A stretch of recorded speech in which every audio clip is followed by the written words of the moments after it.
Perkembangan teknologi 20 tahun terakhir banyak melahirkan bidang-bidang pekerjaan baru.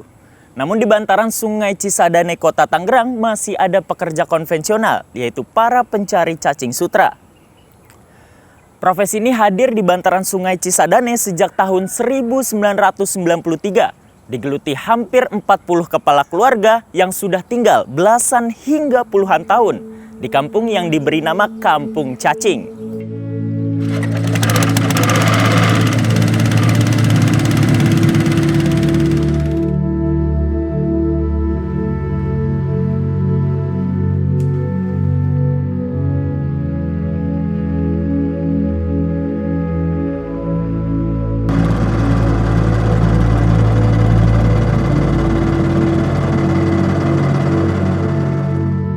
Setiap harinya warga di Kampung Cacing menggantungkan hidupnya dengan membudidayakan cacing sutra. Sebenarnya seberapa menjanjikan pekerjaan ini hingga mereka tetap bertahan?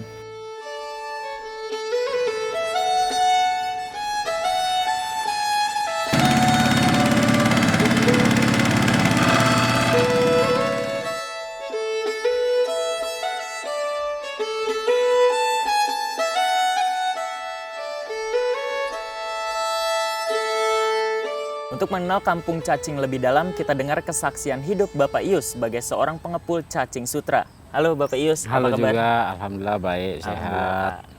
Baik, Pak, bisa diceritakan Pak, awal mula menjadi pengepul cacing sutra ini sejak tahun berapa Pak? Ya, awal mula jadi pengepul ya sebenarnya mula-mula nggak langsung jadi pengepul, tapi pencari dulu atau anak buah bos gitu kan.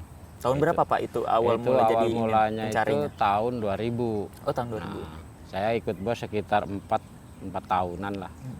4 tahunan udah itu alhamdulillah bisa jadi pengepul atau emang diajarkan oleh bos saya atau ya saya anggap saudara lah bos saya karena mereka alhamdulillah baik banget Mas Gayot tuh.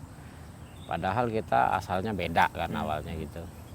Nah, alhamdulillah dari itu sampai sekarang sekitar berarti kalau tahun 2004 saya mulai mandiri Jadi pengepul ya? iya berarti udah 18 tahun jadi pengepul itu. Berarti udah 18 tahun menjadi pengepul. Nah, kira-kira sekarang udah menjadi pengepul itu Bapak sekarang udah punya karyawan belum Pak? Alhamdulillah yang namanya cacing pasang surut juga kan. Waktu pas lagi rame-ramenya itu anak buah saya bisa sampai 12 dulu. Kalau sekarang emang lagi sepi, jadi sebagian pada pulang kampung tinggal 4. Jadi udah ada karyawan lah Pak? Udah ada, 4. iya. Tapi sebelumnya berapa Pak? Sampai 12 orang. Oh, sampai 12 orang. Itu waktu lagi rame-rame ya Pak? Lagi Ya? rame-ramenya patin di sini di daerah Bogor main patin juga lagi banyak gitu kan, kebutuhan kan banyak. Saya sehari itu harus nyiapin sekitar 200 sampai 250 gayung per hari. Berarti cukup banyak juga ya Cukup banyak, makanya pencari saya ya sekitar 12 orang karyawan ya? Ya. Oke, kalau untuk lapak sendiri Pak, lapak sendiri Bapak memiliki lapak atau gabung sama orang atau berapa lapak Pak yang Bapak punya? Kalau lapak, kebetulan kita di sini per rumah kalau yang emang pengepul punya lapak. Jadi satu rumah ada lapaknya, Oh, jadi tiap rumah ada lapaknya. Kalau gedenya bisa ngukur kemampuan masing-masing dalam artian misalnya buangan nih 50 gayung atau 100 gayung. Nah, sekitar kapasitas itu lapaknya gitu. Tapi itu satu rumah itu satu lapak atau ada dua lapak Pak? Oh, ada yang dua juga. Dua petak. Oke. Baik Pak, kalau untuk menginisiasi Pak, saya lihat di sini kan cukup ramai gitu Pak, warga di Kampung Cacing ini Pak, yang menginisiasi atau memimpin sehingga bisa sampai 40 kepala keluarga itu siapa Pak? Saya cerita dari awal waktu masih di bawah ya tanah gocap ya. Kalau dulu di tanah gocap itu yang dipercaya sama teman-teman atau saudara itu namanya Mas Gayot atau bos saya.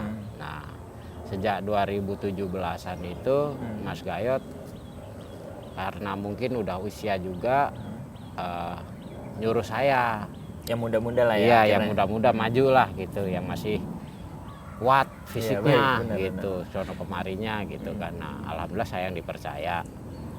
Kemarin waktu kepindahan ke sini juga sempet saya musyawarah sama teman-teman atau saudara-saudara yang ikut di sini, kata saya udah sekarang pilih lagi aja secara musyawarah ketua siapa, jangan saya terus, kata saya. Ternyata mereka tetap milih saya, belum ada penggantinya katanya. Udah saya nyampe sekarang saya yang jadi ketua di sini. Gitu. Berarti Iya. Bapak Yus yang memimpin sampai bisa berkembang sampai saat ini ya Pak ya? Iya. Oke, baik Pak. Nah, tadi saya juga sudah keliling-keliling Pak di Kampung Iya. Cacing ini. Saya ngelihat banyak rumah-rumah itu yang terbuat dari kayu dan bambu dan Iya. sampai membuat rumah panggung Pak. Itu ada filosofinya atau ada alasan tersendiri Pak? Iya. Kalau satu, karena kenapa kita pakai bahan kayu atau bambu? Karena di sini kita lahannya sewa. Oke. Takutnya 3 atau 4 tahun ke depan nggak disewain. Nah, pasti kan dibongkar tuh.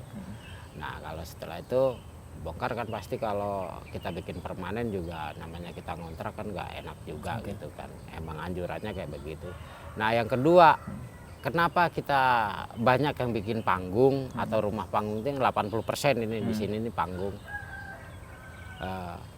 Karena kita tinggalnya di daerah pinggir kali. Oke. Takutnya suatu saat air Cisadane meluap, nah kita masih ada tempat buat barang-barang. Kalau orangnya yang pasti kita bawa Ungsikan. keluar dah, Iya. ungsikan dah. Tapi kalau barang-barang di atas kan nggak basah. Begitu sebenarnya. Tapi berarti sudah pernah meluap Pak di sini Pak? Udah sekitar tahun 2007 gede luapan, terus 2016 apa 17 juga waktu di Tanah Gocap segini. Oke.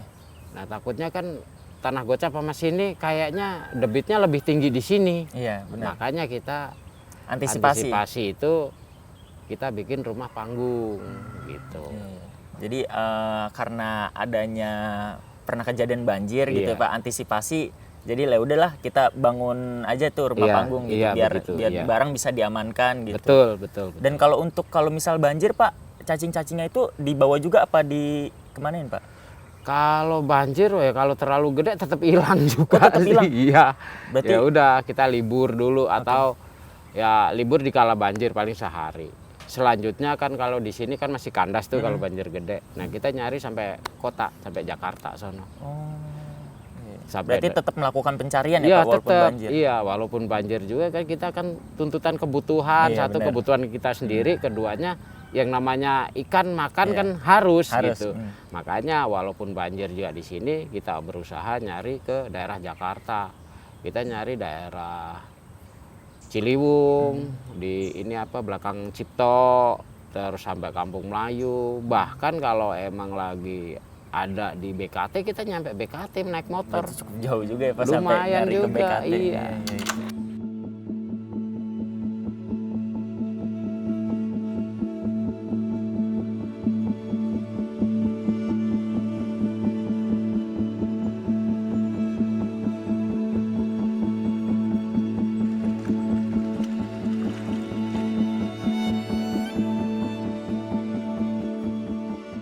Proses untuk mencari cacing sutra tidaklah sebentar, bahkan bisa memakan waktu dari terbitnya matahari hingga ia terbenam kembali. Saat ini saya sudah bersama Bapak Landung untuk menjelaskan proses pencarian cacing sutra. Halo Bapak Landung, apa Ya. kabar Pak? Baik, Baik Pak. Ini sebenarnya apa saja Pak yang harus disiapkan Pak untuk mencari cacing sutra ini Pak? satu fisik harus sehat lah ya. Kedua kita yang persiapkan seperti serokan. Dua oyosan Koyosan itu apa Pak? yang ini nih. Oh iya. Jaring kecil ya, Pak? Nah iya. Tiga perahu lah.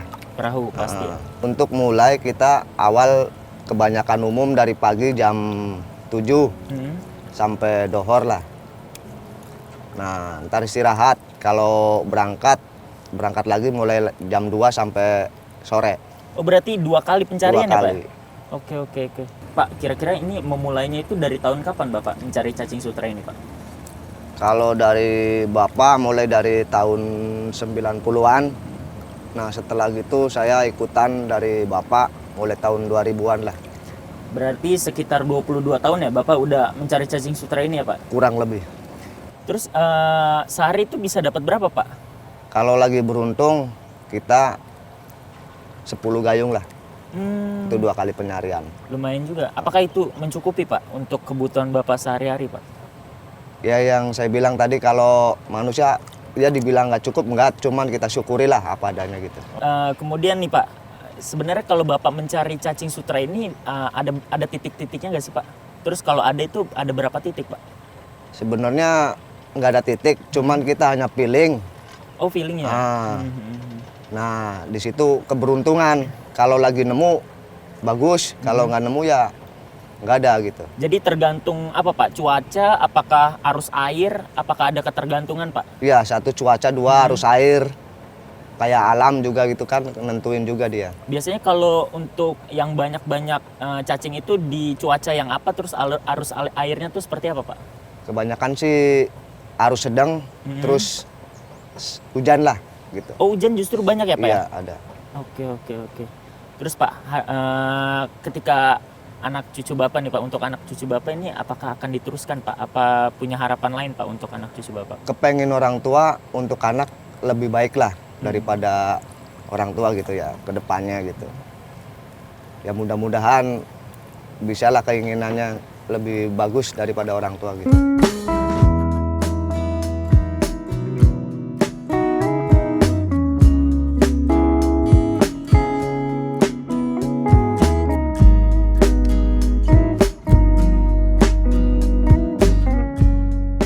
Dengan kondisi ekonomi yang naik turun, para pencari cacing tidak terdampak secara langsung karena stok cacing di Cisadane sangat melimpah dengan harga yang cukup stabil. Bukan waktunya lagi meninggikan gengsi untuk sebuah pekerjaan, karena semua pekerjaan memiliki nilai yang sama saat kita kerjakan dengan hati. Saya Erdi Alfariski, sampai jumpa.